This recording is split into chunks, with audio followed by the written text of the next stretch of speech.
عنوان کوا چڑیا والا۔ ایک دن ایک بہت خوبصورت جنگل میں جو پہاڑوں کے درمیان واقع تھا، ایک ذہین کوا رہتا تھا۔ کوا جنگل میں اپنی ذہانت اور زیرکی کی وجہ سے مشہور تھا۔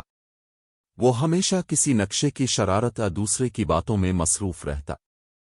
ایک دن سورج نکلنے کے بعد جب کوا جنگل میں اڑ رہا تھا تو ایک خوبصورت درخت کے گرد چڑھا ہوا گروہ چھوٹے چڑیوں کو دیکھا۔ کوا کی حیرت اور دلچسپی سے بھری نظر ہو گئی۔ وہ دیکھتا رہا کہ پرندوں کو کچھ پریشانی ہو رہی ہے۔ ٹونی چڑیا، پرندوں کا رہنما، پریشان تھی کیونکہ ان کا گھونسلہ پچھلی رات ایک شدید طوفان کی وجہ سے تباہ ہو گیا تھا۔ ایک موقع ملتے ہی کوا مزید شرارت کے لیے تیار ہو گیا۔ وہ ایک قریبی شاخ پر بہترین انداز سے اڑا اور بولا، پیارے دوستوں، کیا مسئلہ ہے؟ ٹونی چڑیا نے کوا کو شکایت کے ساتھ دیکھا۔ ہمارا گھونسلہ تباہ ہو گیا ہے اور ہمارا کہیں جانے کا کوئی راستہ نہیں ہے۔ طوفان بہت زبردست تھا اور اب ہم بے گھر ہیں۔ کوا نے جھوٹ بولنے کے لیے سوچا اور پھر ایک مکری مسکراہٹ الفاٹی۔ میرے پاس ایک خواب ہے، میرا پیچھا کرو۔ کوا کے رہنمائی میں پرندے جنگل کی گہرائیوں میں اڑ گئے جب تک کہ انہوں نے ایک پناہ گزار درخت تک پہنچا۔ وہاں گہرے پودوں کے درمیان ایک مضبوط پرانا درخت تھا جس میں کئی خالی گھونسلے تھے۔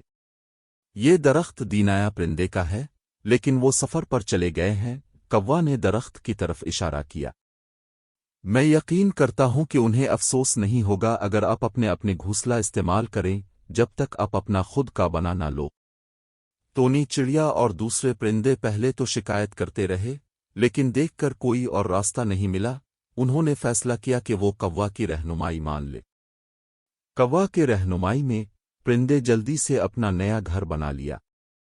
وہ مل کر اپنے گھونسلے کو مرمت کرنے لگے اور اسے آرام دے کر مکمل بنا دیا، اور جلد ہی اس کا محسوس کیا گیا کہ ان کا اپنا گھر بن گیا ہے۔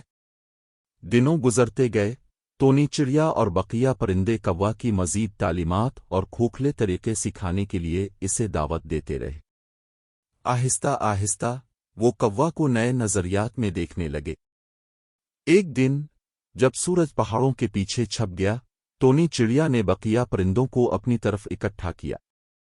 کوا کی بدولت ہمیں ایک نیا گھر مل گیا ہے، انہوں نے قرار دیا۔ ان کی آواز شکر گزاری سے بھری ہوئی تھی۔ آج کے بعد ہمیشہ ان نے ہمیں سکھایا ہے کہ ہر حالت میں امید ہوتی ہے، اور دوستی سب سے انتہائی غیر متوقع جگہوں پر بھی پائی جا سکتی ہے۔